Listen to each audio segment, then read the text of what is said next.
Hi everybody, this is Michael Olin-Hitt. What follows is a presentation on cultivating spiritual gifts.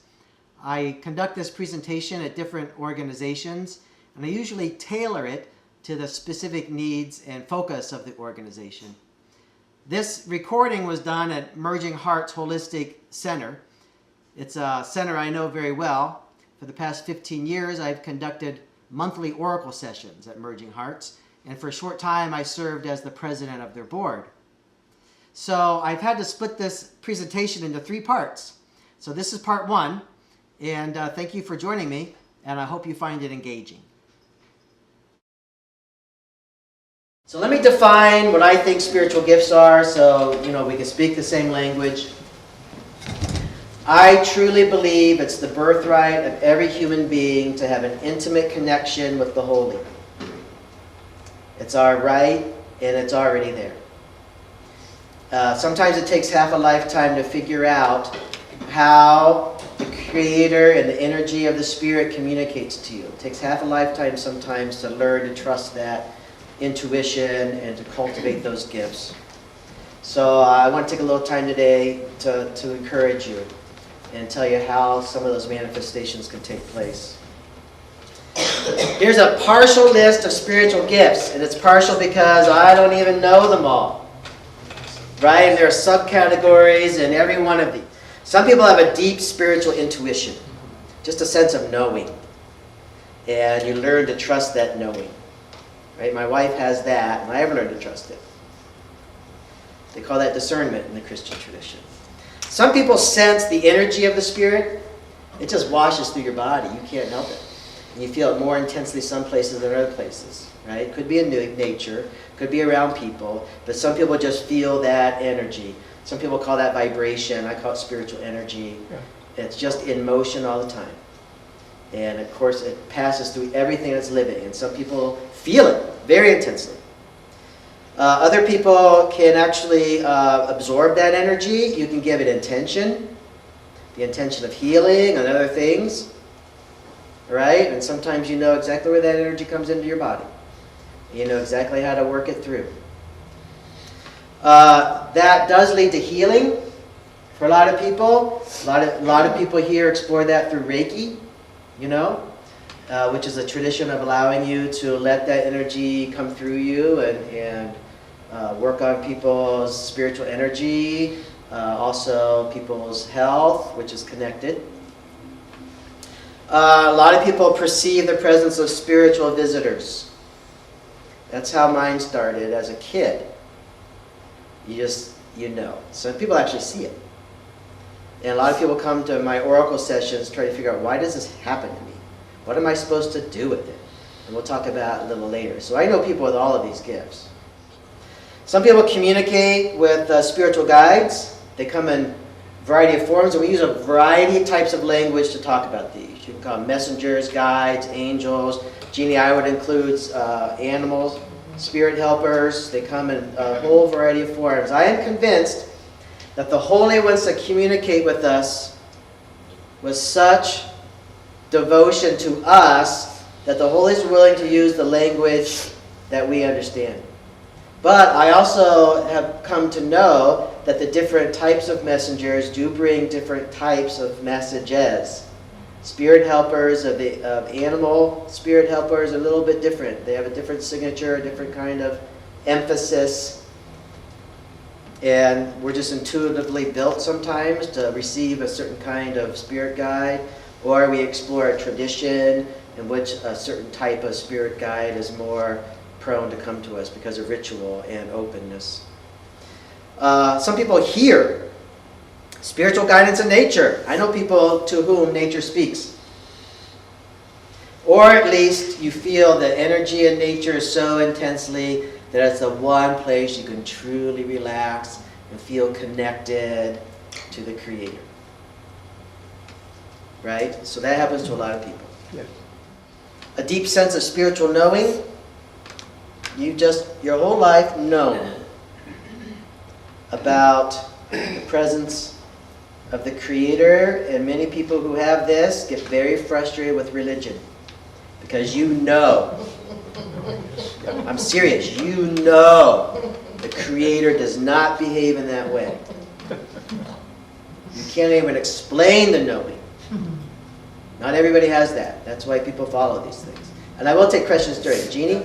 I was just going to say, because I remember at the age of 4 correcting my parents and correcting the pastor. You knew. Yeah, I knew. At the age of 4. No, this is wrong. It comes early. I think it comes before our birth. When you have that knowing, it comes from before your birth, and you grow up with it. And it makes it very hard to fit in. And it can be very frustrating. And we'll talk about that a little bit too. I would say, in defense, as a devout Catholic, I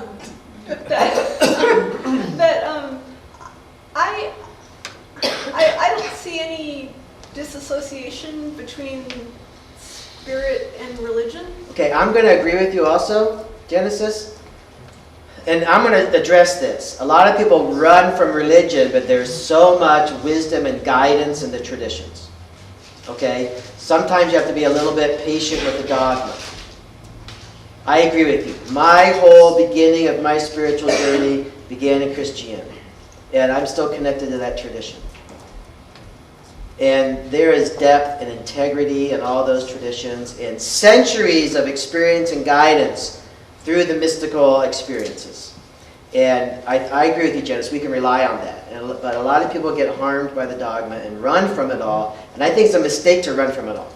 And I'm going to address that a little bit. Because there's so much guidance, in the traditions, in the ancient scriptures, from multiple traditions. So I agree with you, Genesis.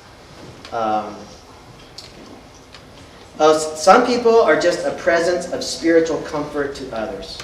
You know these people. They just have to be present. Some of you are that person. You just feel, people in your presence feel spiritual comfort and peace. And they want you around, and your hugs are magic. What is your name? I'm Carrie. Hi, Carrie. Hi. Nice to meet you finally. Thank you. One of the gifts that I don't see on here, and to be honest, it's scary because I've had this since I was a really little kid, and I've only met a few people that feel the same way, and they're scared too, is being a manifester. So being able to control or use your power to create things or make things happen. And I know we all have this. We're all, creative beings. But when as a young child, you realize that your thoughts have created things. It's really scary, and you don't know who to talk to about it. And you can cause things that are very frightening to happen when Right. you don't know what's going on. Another one I don't have, so you're calling that a manifester, a person whose thoughts can influence situations. Some people let's say, in religious traditions will call that a person with the power of prayer, right? There are some people whose prayers, they actually make it happen. I consider psychic gifts to be spiritual gifts. And we use different language. And I think we need to unify our language and be open and patient with each other's languages so they don't split us up, right? So many people in religions are afraid of the occult. You know what occult means? Esoteric. The spirit of the study of the esoteric, the study of the spirit. Jesus was among the occult. That's all it means. So anyway, I would say visionary experiences, predicting the future. Some people have that gift. It comes in dream, it comes in vision. In the biblical tradition, that's called the seer, which is what Samuel was. Samuel was not a prophet, he was a seer. And there's a distinct difference. Seeing auras, predicting the future, the seer, channeling, tarot card readings. For some people, that's amazingly effective. Divine guidance, angel messengers, mediumship. Kind of what I do, I don't quite call mediumship. Some of you know my gift, because mediumship is usually associated with the spirits of the dead. Sometimes they come into my sessions and give some. Usually it's very visual. It's almost sign language. So anyway, all these things I consider spiritual gifts, and it's a partial list, right? Because I don't know them all. I've heard of them all. I've heard of that gift, and it is scary. I'll talk about how scary these can be. Okay, so Marcus Borg, in a book surprisingly called Meeting Jesus Again for the First Time, I find wisdom in all these things, right? So I don't run from them. He is what would be known as a progressive Christian. He actually wrote on progressive Christianity. So he's not an exclusive Christian. So I took this, I just want to read it to you, so forgive me, I'll read it along so we're all in the same place. He says, the spirit persons, actually I can't see my own screen, so I'm going to turn. I tell my students it's rude to turn your back. Excuse my rudeness. Spirit persons are known cross-culturally, all over the world. They are people who have vivid and frequent subjective experiences of another level or dimension of reality. These experiences involve momentary entry into non-ordinary states of consciousness and take a number of different forms. Sometimes there's a vivid sense of momentarily seeing into another layer of reality. These are visionary experiences. Sometimes there is the experience of journeying into that strong sense of another reality. This is the classic experience of the shaman. Sometimes there is a strong sense of another reality coming upon one. As in the ancient expression, the spirit fell upon me. That's more of my experience. Sometimes the experiences of nature or an object within nature momentarily transfigured by the sacred, shining through it. Brushes burn without being consumed. There's Moses. The whole earth is seen as filled with the glory of God, where glory means radiant presence. The world is perceived in such a way that previous perceptions seem nothing more than blindness. He goes on to explain the function that spirit people serve in their cultures. They end up being conduits of the holy, of the spirit. Our culture doesn't know how to accept and cultivate that anymore, right? But in indigenous cultures, where shamanic practices are encouraged and recognized, these people are known. They live regular lives, and when you want them to engage their spiritual gift in those cultures, Native American especially, you give them tobacco first. That means, I see you, I see your sacred self, I'm calling upon your sacredness. Okay, I recognize you. You're not the hunter, you're not the really good, I mean you are these things, but right now I need this. Then they perform, and then you give them some kind of payment. So the tobacco is not the payment, tobacco is the recognition. It's a sacred herb. I see you for who you are, and I need you in your holy way, right? So my Native American friends bring tobacco to oracle sessions. I have so much tobacco. And I don't, when I do a prayer pipe, I use traditional kinnikinnick, which has no tobacco in it, you know, so I can throw it in a fire at a ceremony. I have a question. Yeah. What happens if your gift is like you were talking about, like a visionary or another reality, seeing other places put upon you, Right. but not in a good way? Well, it can happen and not in a good way. That's one of the burdens of the seer. It's not a nightmare. You get messages about bad things happening. I have a friend who's a seer who knew when her uncle was going to die, knew what pajamas he was going to wear. And when she saw those pajamas, she knew. This is the last day. He was ill, but it's a burden. Why does it come? The messenger tells people it comes because it comes. Right? It says, why is there foam on the waves? Why does the light reflect through the ice? It happens because it happens. It's a burden.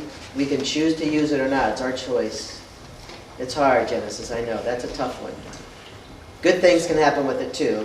But there's the shadow. Every spiritual gift has the shadow side. It really does. You got to be courageous.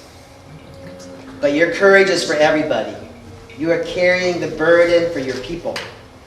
So that courage is not just yours. Your courage is for your people. I think it's time that we as human beings learn to integrate our spiritual traditions, be patient with the different terminologies, realize we're all on the same journey.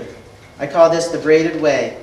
It's a lesson that came through to me through the messenger, It's in my new book. The last chapter is my explanation of the braided way.